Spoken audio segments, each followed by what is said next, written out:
एका लहान कढईत तेल गरम झाल्यानंतर जिरे तडतडले की कढीपत्ता, कोथिंबीर, लसूण पेस्ट, बारीक चिरलेला कांदा टाकून हलक्या हाताने मिक्स करा. त्यात 4 कप पाणी, हळद आणि चवीनुसार मीठ घाला. चांगले मिक्स करून घ्या. तांदूळ 2-3 वेळा स्वच्छ पाण्याने धुवून घ्या. आता धुतलेले तांदूळ चांगले मिक्स करून झाकण ठेवून खिचडी शिजवून घ्या. तुम्ही खिचडीसोबत थोडे तूप, लोणचे किंवा दही घेऊ शकता. लहान मुले किंवा आजारी व्यक्तींसाठी बनवत असाल तर मिरची आणि फोडणी टाळू शकता. फक्त तूप घालूनही छान लागते. जर तुम्हाला थोडी दाट खिचडी हवी असेल तर पाण्याचे प्रमाण कमी जास्त करू शकता. साधी खिचडी म्हणजे एक साधी, हलकी आणि पौष्टिक खिचडी.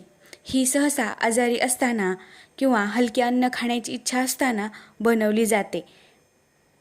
ही खिचडी पचायलाही खूप सोपी असते. ही साधी खिचडी खूप पौष्टिक आणि पचायलाही हलकी असते.